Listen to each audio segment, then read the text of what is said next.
Gardnerella vaginal. Sintomas, causas e como tratar corretamente. Você sabia que a Gardnerella é uma das bactérias que mais causam corrimento vaginal e muitas mulheres ficam meses sem diagnóstico? Hoje eu vou te contar o que é essa bactéria, como ela se manifesta e qual é o tratamento mais adequado. E atenção, eu vou te contar também quais os riscos associados à sua presença que toda mulher deveria saber. Oi meninas, tudo bem? Eu sou a Camila Bonaccord, médica ginecologista aqui em São Paulo, capital. Para agendar uma consulta online ou presencial, é só ler o QR Code aqui ao lado ou clicar no link que está na descrição do vídeo. Para começar, o que é a Gardnerella vaginalis? Eu tenho certeza que você já ouviu esse nome, seja por alteração de algum exame ou porque a sua ginecologista já te falou. Inclusive, se você já ouviu esse nome antes, me conta aqui nos comentários. Mas vamos lá. A Gardnerella vaginalis é uma bactéria que vive na vagina das mulheres e faz parte da flora vaginal normal, que contém dezenas de tipos de bactérias. Como assim, Camila? Ela faz parte da flora vaginal normal? Isso mesmo, meninas. Acontece que para esse ambiente vaginal estar saudável, essas bactérias devem estar em equilíbrio. O equilíbrio ideal é quando encontramos mais bactérias do tipo Lactobacillus do que esses outros tipos de bactéria, como a Gardnerella. Isso porque os lactobacilos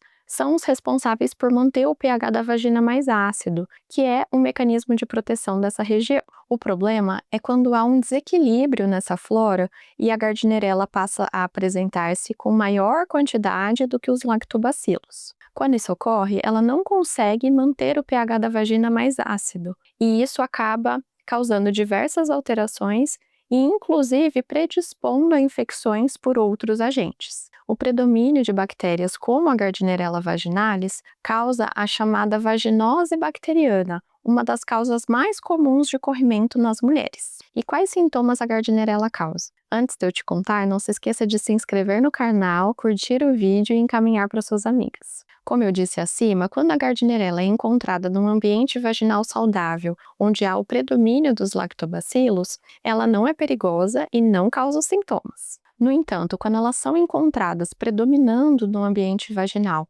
juntamente com outras bactérias, elas podem causar um corrimento vaginal abundante e fluido, mau odor íntimo, um mau odor que piora após a relação ou a menstruação, ardência íntima e coceira vaginal. Vale lembrar aqui, meninas, que o odor piora após a relação ou a menstruação, porque tanto o sêmen quanto o sangue apresentam um pH mais elevado, que ao apresentarem um contato ali com essas bactérias, liberam substâncias que produzem um odor desagradável. E você, já teve algum corrimento com um odor forte que piorava na menstruação? Me conta aqui nos comentários se isso já aconteceu. Mas Camila, o que leva a Gardnerella a começar a se proliferar mais? Existem diversos fatores que interferem no sistema imune e na microbiota vaginal, favorecendo o desequilíbrio entre essas bactérias. Alguns exemplos são a higienização incorreta da vagina e da vulva, a realização de duchas vaginais, o tabagismo, o uso de antibióticos, a prática sexual desprotegida, a ausência de uso de preservativo,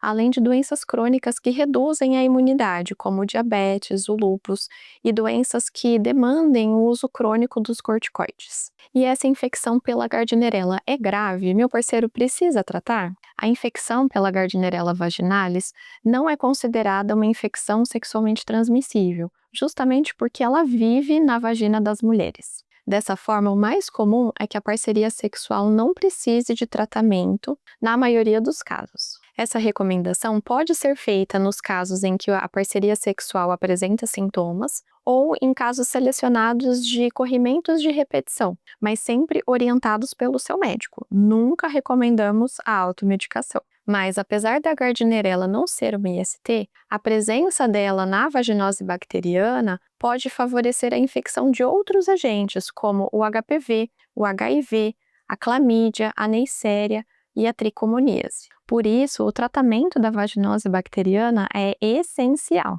Ele pode ser feito com o uso de antibióticos como o metronidazol, tanto por via oral quanto por via vaginal, a depender de cada caso. Existem também outras classes de antibióticos que podem ser usadas, mas que idealmente devem ser prescritas guiadas pela bacterioscopia do conteúdo vaginal. Este exame é fundamental para o diagnóstico adequado da vaginose bacteriana. E ele é bem simples. Pegamos um pouquinho dessa secreção vaginal e colocamos numa lâmina para olhar no microscópio e identificar quais são essas bactérias que estão em excesso. No próximo vídeo, eu vou te contar em detalhes como é feito esse exame que detecta a Gardnerella e por que muitas mulheres erram durante essa fase do processo. Eu tenho certeza que isso vai te surpreender. Um beijo e até a próxima!